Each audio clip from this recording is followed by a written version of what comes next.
Hello everyone, I'm Kana Taku.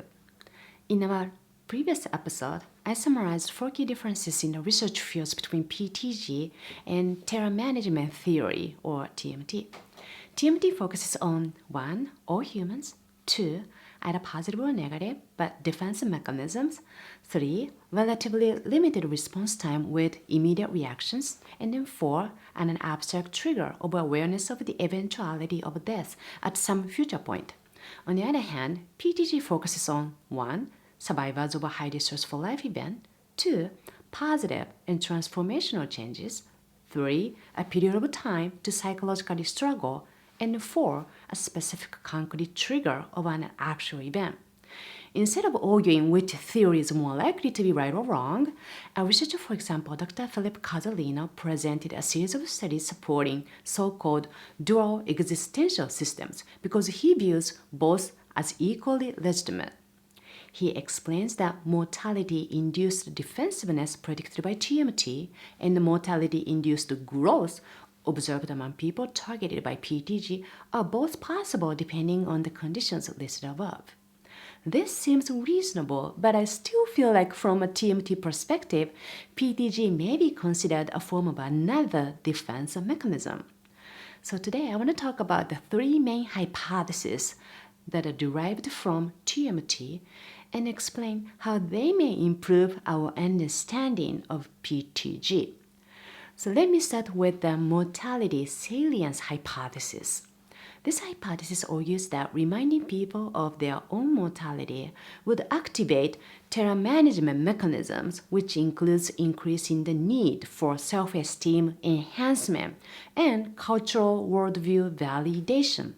For example, if people were reminded of their own mortality, they would seek a closer connection with in-group members, which may lead them to negatively evaluate out-group members, thus securing their worldview. So from this hypothesis, I think we can claim that PTG is simply another defense mechanism, but only if it increases self-esteem based on their worldview. So from the PTG perspective, if these experiences do not necessarily make the survivors feel better, or if people live in a culture where PTG is not really expected, and then yet if they still experience PTG, then this PTG cannot be simply a defense mechanism under the TMT framework. The second hypothesis is the cultural anxiety buffer hypothesis. This hypothesis argues that enhancement of self-esteem is a fundamental resource in dealing with the fragile and the finite nature of life. People with an increased self-esteem, for example, were less likely to experience death-related anxiety. This hypothesis reminds me of self-esteem's positive correlation with resiliency. It's natural to assume people feel good about themselves because they are resilient, or they are resilient because they feel pretty good about themselves. Well, either way, if people are resilient or have high stable self-esteem, anxiety is not going to be elevated. Without anxiety, there is no need to activate a defense mechanism or experience psychological struggle, which is a prerequisite phase for PTG.